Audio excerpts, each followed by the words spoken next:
William Wordsworth. जी हाँ दोस्तों, एक ऐसे पोएट जिन्होंने इंग्लिश लिटरेचर के इतिहास में एक नए युग का शुभारंभ किया था, जिसका नाम था रोमांटिक एज। स्वागत करता हूँ मैं आपका अपने यूट्यूब चैनल लिटरेचर एस्पिरेंट पर। मैं हूँ अनिल कुमार सिंह और आज का हमारा जो टॉपिक है वो है विलियम वर्ड्सवर्थ की biography. UP TGT, UP PGT दोनों में ही ये शामिल है। बहुत सारे क्वेश्चंस इनकी लाइफ स्टोरी से पूछे जाते हैं। कहीं इनकी जन्म तिथि, कहीं इनका डेट ऑफ डेथ, कहीं उनकी लाइफ से लेकर के बहुत सारे क्वेश्चंस पूछे जाते हैं। आज का हमारा जो विषय है, आज का जो टॉपिक है वो इन्हीं की जिंदगी से संबंधित है। तो शुरू करते हैं। काफ़ी, जैसा कि मैंने आपको बताया, ऐसा पोएट जिसने एक नए युग का शुभारंभ किया है, तो जाहिर सी बात है उनकी जिंदगी में बहुत सारी घटनाएं भी हुई होंगी। अब जब बहुत सारी घटनाएं हुई हैं तो आपको उनको जानने के लिए आपको अपना समय और सब्र दोनों ही लगाने हैं।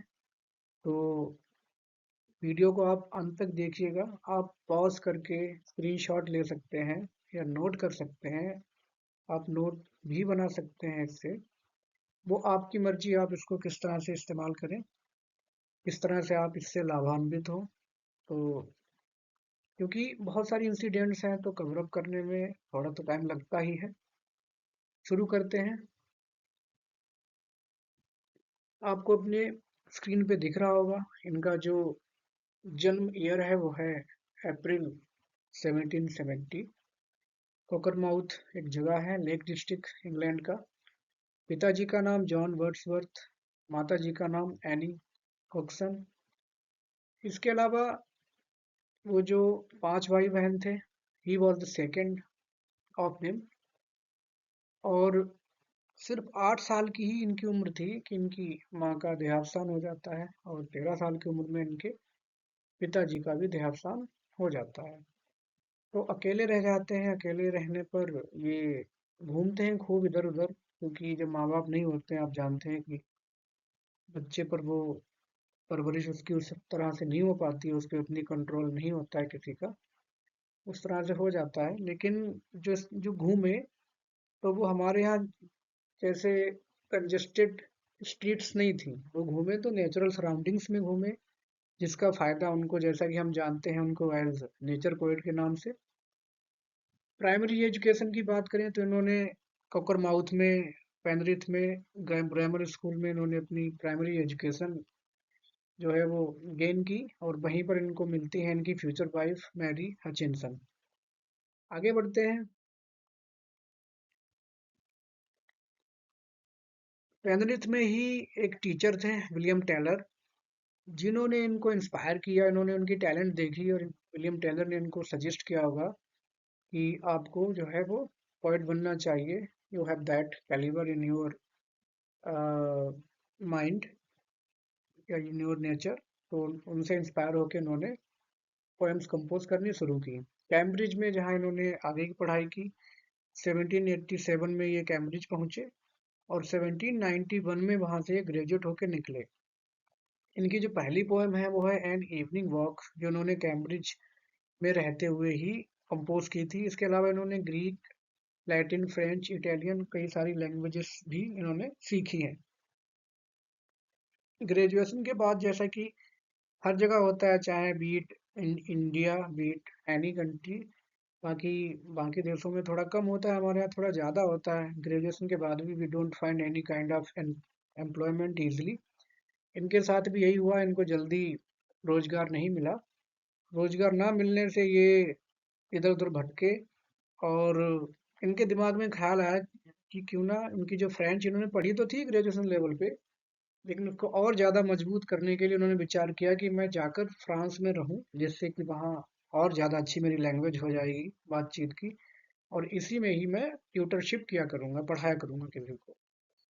तो ये इसी उम्मीद में वहाँ जाते हैं। वहाँ जाने पर इनको, हालांकि ये बहुत ज़्यादा नहीं रहे, सिर्फ 13 मंथ्स ही फ्रांस में रहे, और वहाँ पर इनको एक फ्रेंच गर्ल मिली, मैरी एनेटी बैलन, जिससे इन्होंने क्योंकि उनका कल्चर डिफरेंट है, तो मैरिज ना हो but still they trust each other, या जो भी हो उनके कस्टम्स ऐसे हैं।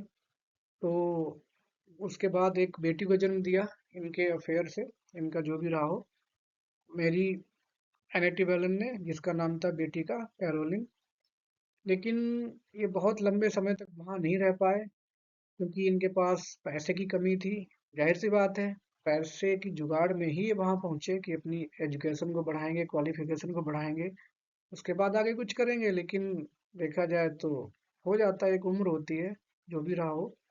उसके बाद इनको वहाँ ये छोड़ना पड़ा, क्योंकि फ्रांस ने जो है वो इंग्लैंड के ऊपर युद्ध डिक्लेयर कर दिया था, और ये वहाँ से फ्रांस छोड़ के वापस आ गए अपने इंग्लैंड में। इंग्लैंड में आ गए तो इनको बहुत ज़्यादा बुरा लगा। He was forced actually to separate. और वहाँ से आने के बाद उन्होंने एक पोएम लिखी, बार्डकर एंड जूलिया। उस घटना को, या उस ट्रेजडी जो भी कह सकते हैं इनकी लाइफ में रही अपनी पत्नी और बच्चे को छोड़ने की, उसको एक्सप्रेस किया उन्होंने इस पोएम में। आगे बढ़ते हैं, फिर से ये इंग्लैंड में जब आ ही चुके थे, अब इनके अंदर बहुत ज़्यादा रिमोर्स एंड रिग्रेट, पश्चाताप और खिन्नता थी कि आखिर इन्होंने ऐसा क्यों किया और क्यों अपनी बीवी और बच्चे को छोड़ दिया। तो इन्होंने एक और पोएम कंपोज की, जिसका नाम था गिल्ट एंड सॉरो, अपनी मेंटल सिचुएशन को दिखाने के लिए। कुछ समय बाद इन्होंने, जब थोड़ा थोड़ा लिखते गए, तो पब्लिकेशन भी हुआ इनकी कुछ evening walk and descriptive skates का। तो अगर कहा जाए तो इवनिंग वॉक जो है वो इनकी फर्स्ट पोएम के तौर पे हम जानते हैं। और इसको इन्होंने पब्लिश किया। एक प्ले भी इन्होंने लिखा था, द बॉर्डरर्स। ये इनका एक गॉडविन थे, जिनकी फिलोसफी से, पॉलिटिकल फिलोसफी से इंस्पायर होकर इन्होंने लिखा था। बहुत ज़्यादा नहीं चला है, क्योंकि हम इनको एज ए पोएट ही जानते हैं, एज ए ड्रामाटिस्ट हम नहीं जानते हैं विलियम वर्ड्सवर्थ को। आगे देखते हैं, फिर अचानक से क्या होता है कि इनकी किस्मत का सितारा चमकता है। और क्योंकि इनके पास बहुत दिक्कत थी, ग्रेट क्राइसिस ऑफ मनी। लेकिन एक रेजली कॉलबर्ट होते हैं, जो कि 1795 में उनकी डेथ हो जाती है। और विलियम वर्ड्सवर्थ ने उनको, उनकी बीमारी में नर्सिंग की थी। एक्चुअली उनको ट्यूबरकुलोसिस हुआ था। ट्यूबरकुलोसिस में बहुत सारे लोग बचते हैं, डॉक्टर्स भी सलाह देते हैं किसी के पास ना जाया जाए। इन्होंने फिर भी उनकी हेल्प की, और इस वजह से उन्होंने अपनी एक, कह सकते हैं कि वसीयत में उनको 900 पाउंड्स जो है वो मिल गए वर्ड्सवर्थ को। और 900 पाउंड्स एक अच्छी खासी मुद्रा थी इनके लिए। और इनकी लाइफ कुछ दिनों के लिए कहिए कि आउट ऑफ टेंशन हो गई इस मनी वाले मैटर में। जब टेंशन फ्री हो गए तो इन्होंने फिर से अपना थोड़ा बहुत लिखना शुरू कर दिया, इधर उधर घूमे, रेस्ट डाउन एक जगह है वहाँ ये सेटल हो गए। और वहीं पे सेटल होके इन्होंने, जो इनकी एक पोएम है द एक्सकर्सन, इसका कुछ हिस्सा इन्होंने वहाँ पर लिखा। और यहीं पर ही इनकी फ्रेंडशिप होती है कॉलरिज से। आपको पता होगा लिरिकल बैलेट्स का जो पब्लिकेशन हुआ था, तो दोनों का कोलैबोरेशन था, कॉलरिज और विलियम वर्ड्सवर्थ का। आगे देखते हैं इनकी लाइफ की घटनाओं को। एक जगह है अल्फॉक्सडन, वहाँ ये रेस्ट डाउन के बाद वहाँ पहुँचे हैं। वहाँ पहुँचने के बाद इनके ये कॉलरिज और इनकी बहन साथ साथ रहते थे। तो जब तीनों लोग साथ साथ रहते थे, तो एक दिन कॉलरिज ने मजाक में कहा होगा कि 3 पर्सन्स एंड 1 सोल, कि 3 बॉडीज जरूर हैं लेकिन आत्माएं तीनों की एक हैं। क्योंकि तीनों का रुझान एक ही था, वही नेचर, पोइट्री और तमाम चीजें। मतलब जिंदगी की जो डार्क रियलिटीज थी उनसे भागने वाले ही होते हैं पोएट, खास तौर पे। तो ये सब एक ही मिजाज के थे। तो कॉलरिज ने मजाक में कहा होगा कि 3 बॉडीज एंड 1 सोल। और यहीं पर रहते हुए ही इनके मन में ख्याल आता है कि कुछ ऐसा लिखा जाए जिससे कि लोगों को पोइट की परिभाषा, पोइट्री की परिभाषा, इन सब चीज़ों को सिखाया जाए। तो उसी का नतीजा था लिरिकल बैलेड्स। इन्होंने, आपको पता होगा अगर आपने पढ़ा है तो, लिरिकल बैलेड्स में इन्होंने पोएम्स की लैंग्वेज, थीम और क्या सब्जेक्ट्स, सबके ऊपर अच्छे से लिखा है कि क्या चीज़ें होनी चाहिए, किन पर ध्यान देना चाहिए वाइल कंपोजिंग पोइट्री। और 1798 में इन्होंने फॉक्सटन छोड़ दिया, और वहाँ से ये वापस लंदन आ गए। लंदन आने के बाद फिर से थोड़ा बहुत भटके, और वहाँ से निकले हैं जर्मनी। जर्मनी क्यों निकले? क्योंकि फिर से इन तीनों ने प्लान किया क्यों ना जर्मनी जाया जाए, जर्मनी की भाषा को और अच्छे से सीखा जाए। सीखने के बाद जो जर्मन लैंग्वेज की जो बुक्स हैं उनको फिर से हम ट्रांसलेट करते हैं इंग्लिश में। ऐसा इनका विचार था। तो डोरोथी और वर्ड्सवर्थ एक जगह पे रहते हैं और कॉलरिज को ये दूसरी जगह भेजते हैं। और 9 महीने रहने के बाद ये वहाँ से आते हैं, तो 9 महीने में इन्होंने काफ़ी जर्मन फिलोसफी भी सीखी। इनकी जो लूसी पोएम्स हैं, मैथ्यू पोएम्स हैं, वो एक तरह देखा जाए तो जर्मन इम्पैक्ट या जर्मन फिलोसफी का ही इम्पैक्ट रहा है उसके ऊपर। और काफ़ी फ्रूटफुल रहा है इनके लिटरेरी करियर में वो टाइम। एट ग्रासमेयर, ग्रासमेयर भी एक जगह है जहाँ पर ये काफ़ी भटकने के बाद रहे। डब कॉटेज जो कि काफ़ी फेमस है, एक मतलब सोशल मीडिया पे देखेंगे एक वीडियोस भी कुछ दिन पहले वायरल हो रहा था डब कॉटेज का, जहाँ विलियम वर्ड्सवर्थ रहे थे। यहाँ पर रह के इन्होंने कई सारी पोएम्स को कंपोज किया, जैसे कि resolution and independence, Michael, the brothers and hart leap well. ये कुछ माइनर पोएम्स हैं, बहुत ज़्यादा अच्छी पोएम नहीं है। रिजोल्यूशन एंड इंडिपेंडेंस थोड़ी हम इम्पोर्टेंट कह सकते हैं, लेकिन जो पेपर सेटर हैं उनके मन में कब क्या आ जाए तो हमें सारी जानकारी होनी चाहिए कि आखिर उनकी लाइफ में कौन कौन सी इंसिडेंट्स हुई और कहाँ पर रहते उन्होंने क्या लिखा, क्या कंपोज किया। Let's go further.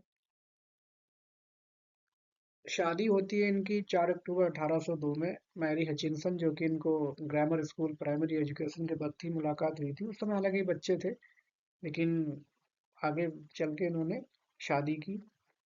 और 5 बच्चे हुए। 5 बच्चों में इनके 2 बच्चे जल्दी ही एक्सपायर हो गए थे। तीसरा बच्चा और थोड़ा बड़ा होकर एक्सपायर हुआ। लास्ट में इनके 2 बच्चे रहे हैं इनकी बुढ़ापे तक।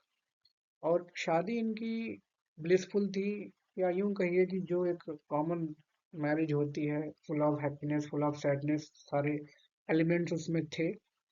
इसके अलावा इन्होंने अपनी पत्नी के बारे में एक पोएम भी लिखी है, she was a Phantom of delight. अपनी पत्नी को उन्होंने डेडिकेट किया, यूं कहिए अपनी पत्नी के बारे में सेलिब्रेशन किया है मैरिज का। इसके अलावा फिर ये भटके हैं थोड़ा बहुत। कभी 4 साल लीसेस्टरशायर में रहे, कभी 1 साल 2 साल एलन बैंक में रहे, कभी राइडल माउंट में लास्ट में आकर रहे हैं। और वहां पर इन्होंने अपनी जिंदगी का सबसे लंबा वक्त, जो कि 37 ईयर्स था, वो स्पेंड किया। अब यूं कहिए कि टिल हिज डेथ वहां ये पहुंचे।